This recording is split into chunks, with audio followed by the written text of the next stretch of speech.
All right. Well, welcome to everybody who's been sticking with me these past couple of videos and hanging out as I've been making progress. So, what I'm going to be doing with this video is doing a little bit of reading. I'm going to tell you a little bit about this train. And while I'm doing this, I want to have the Reno, the Lightning Express, running in the background. NCE power cab, I got myself throttled up. And what I've been doing for the past couple of 10-15 minutes or so is letting her run around this track on speed level 1. And I'm doing this for a couple of reasons. Get my big head in the way. I shouldn't have done that. Oh well, we're going forward. Already started. So, what I'm doing is I'm breaking the engine in because she's never really been run too much, other than the little bit here and the little bit that I got at the layout the other night.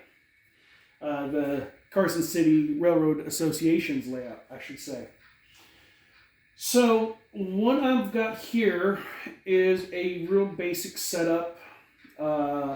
It's just a simple, easy track, Bachmann easy track, snap track in an oval, nothing fancy. My nephew and his buddy helped build this little fold-down shelf thing for me, but it's still got a few bugs to kink out, so we're going to do other things to it later. But for now, my handy heater heat wave box is providing pretty decent support for the moment. So, back to the train. The reason I'm letting it run around on 1 is I want people to see that these little Bachmann 440s are actually pretty formidable. I'm wanting you to see that this video will show you that at a speed step 1 how smooth this little train runs. Now I've had a couple of stall outs, which I'm still trying to figure out. I don't know if it's the track or if it... I think my main deduction is the wiring harness plugging from the tender to the locomotive might get a little loose, and when it does, the engine has it is the only reason why the engine would ever stall, because what I've installed into the tender is a current keeper to go with the Soundtrack's decoder. And this current keeper is basically, I guess it's a bank of capacitors that will provide the locomotive another 10 seconds of power before allowing it to cut off. So the only thing that would be causing the locomotive to stall out is the connection from the tender to the engine itself. Now, I was noticing that because I had a bit more of a curve on that back side of the track, just testing it out. But I was trying to do this one speed step test, and it kept loosening up at the backside corner where it's at right now. So I gave up on that, switched it back to the straight track, and that's how we're having the video as it is now. So, as you can see, she's still doing pretty good. She's on the back track now. I really hope she doesn't stall out there, because that's going to really kill this video and everything that I've been hyping up. But so far, like I said, this is probably lap number 5, maybe 6, because I was letting it run prior to setting up my phone to set up this recording. Now, as you listen, when I'm not talking, you'll hear that the chuff sound changes. And that is because of the dynamic digital exhaust, which is a Soundtrack feature that when the motor has to draw more power to work harder, the sound effects will adjust to match that, as if it's actually, the steam engine has to chuff harder, and whatnot. So there's that.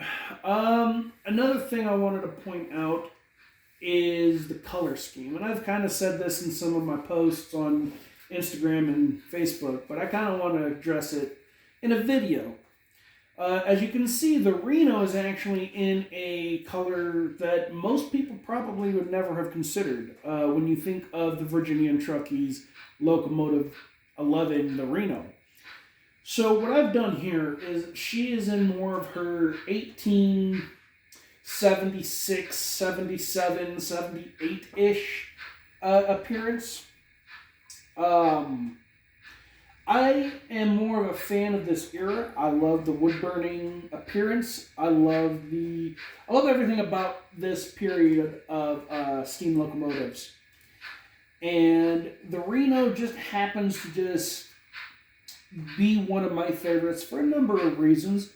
And anyways, so I wanted to represent her in a light that most people would never see.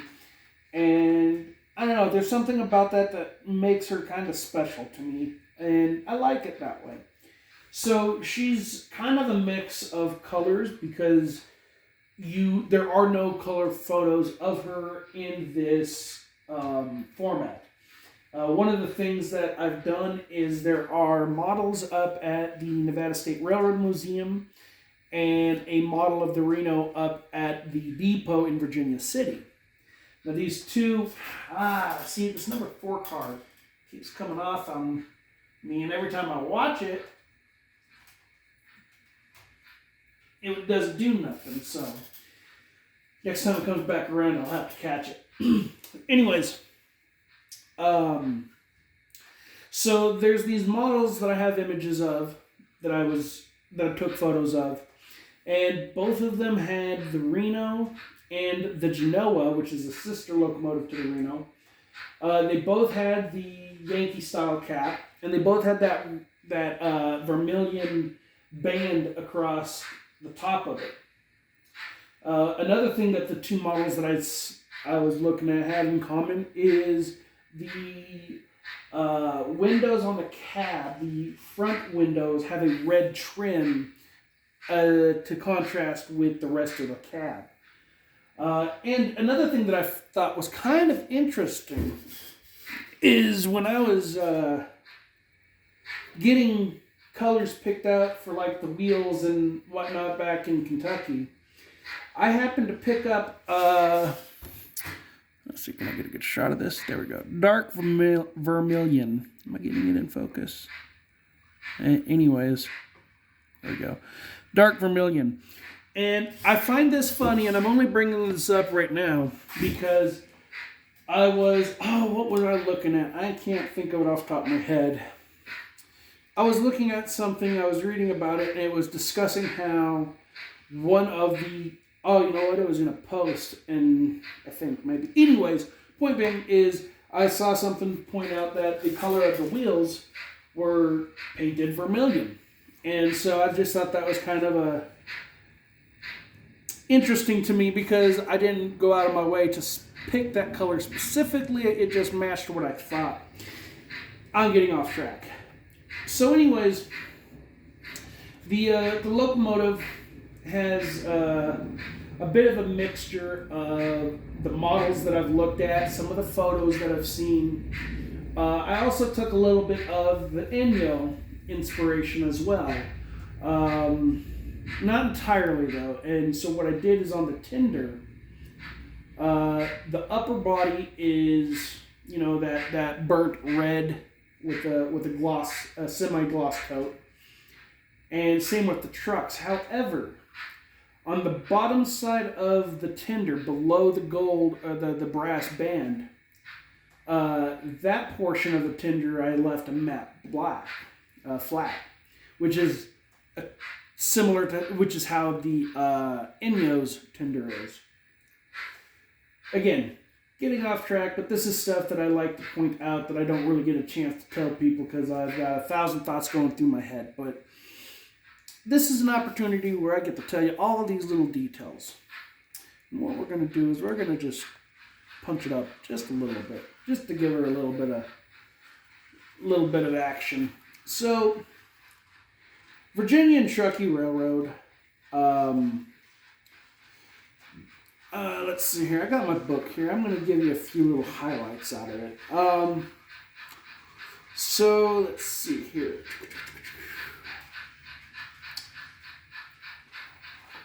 Actually, screw it. Why not? I'll just start reading.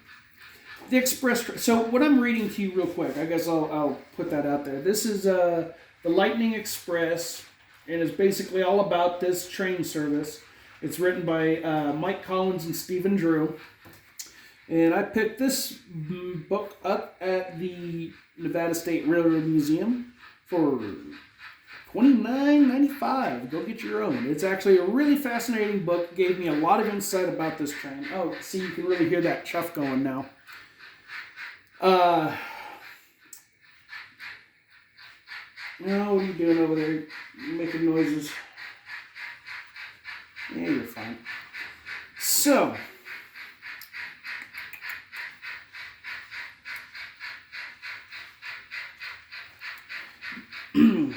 again, this is Mike Collins and Stephen Drew, and I'm reading from their book about the Lightning Express. So the express train, the name says it all. A special fast-moving train traveling. You know what? I'll do this as another point. I'm just going to go back to talking about my model here.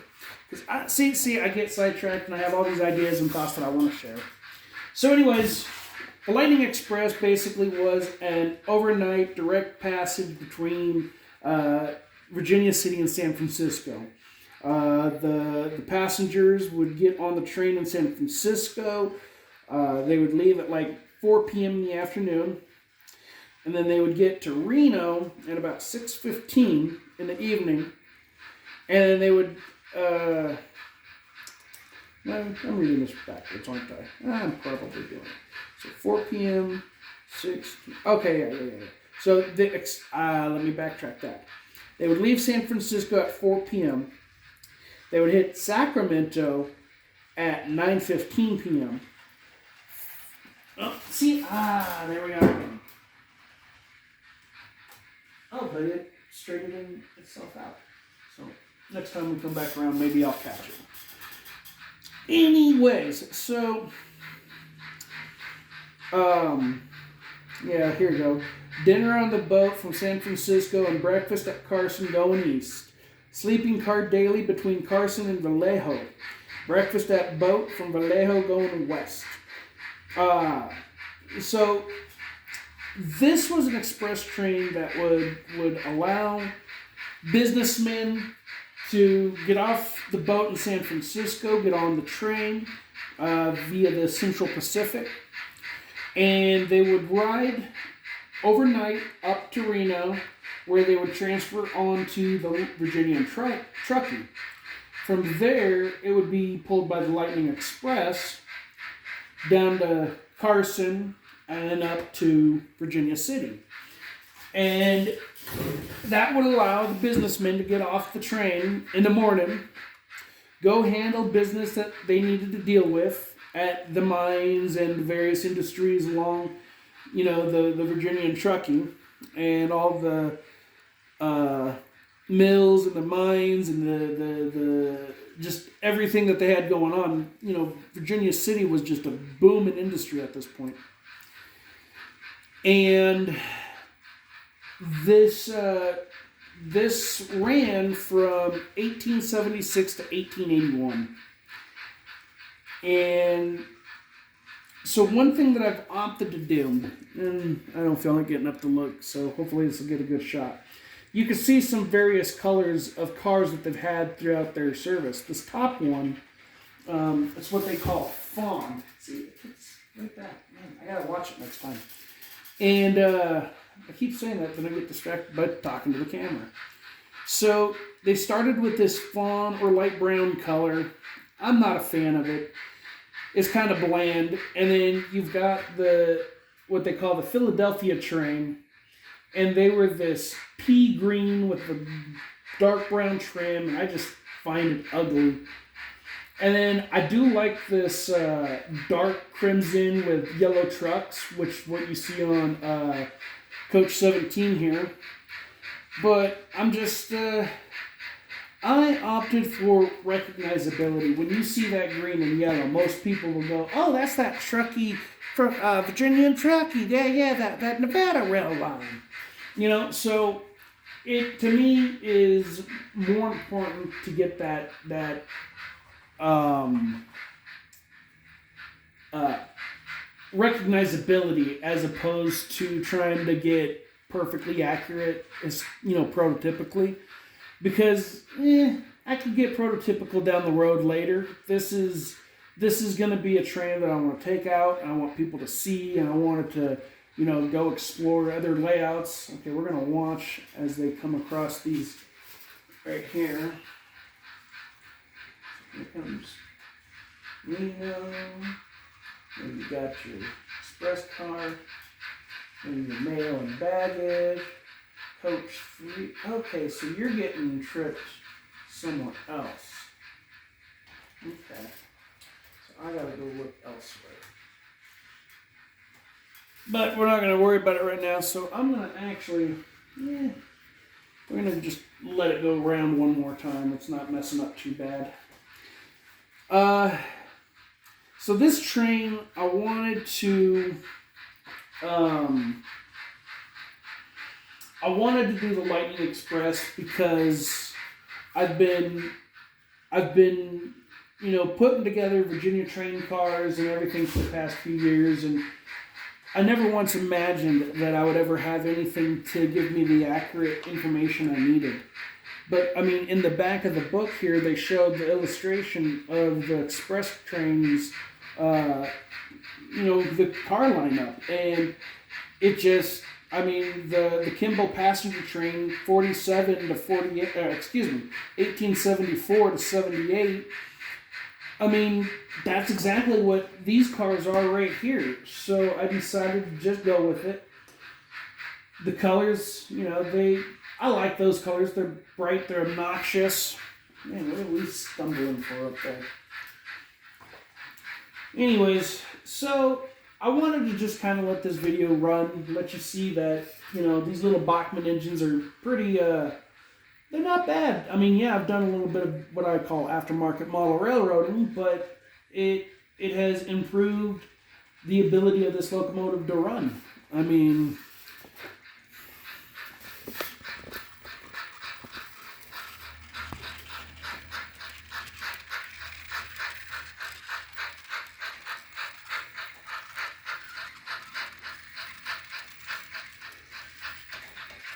No, here it is. But self-correcting. So you know what? We're going to let this go around, and we're actually going to see what it is. So, there she is going over there, around that corner.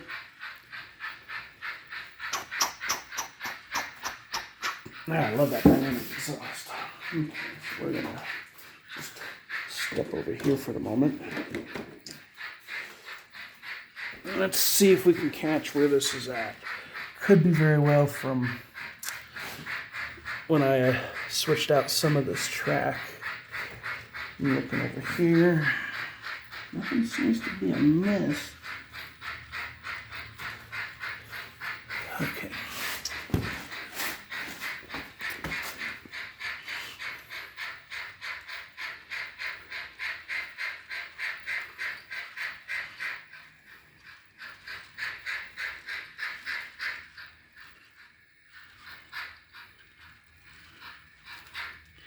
Now, why are you doing this when the camera's on you? Like, why would you do that?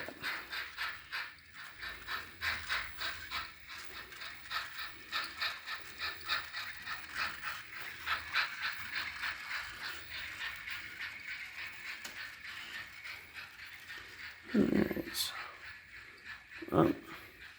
So then something along this curve. Maybe. But what I'm fascinated about is how it corrects itself.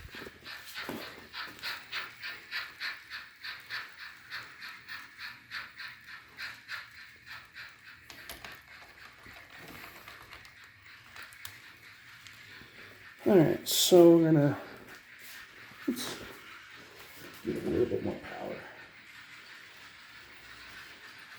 There we go. Let's see if we can catch what's going on.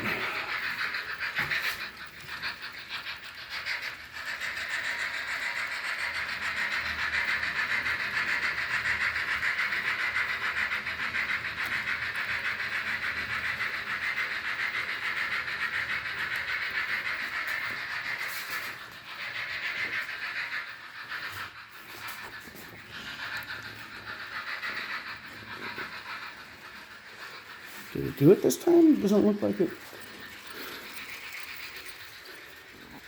Yes, it did. Well, I'm going to have to just troubleshoot this without the phone at some point. We got a good 20-minute video here. And it's clearly, you know, not been an issue. So, alright, well, I'm going to work things out with the Lightning Express.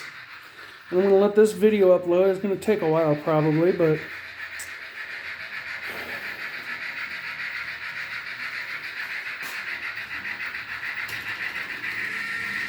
okay, yep, that I can hear it.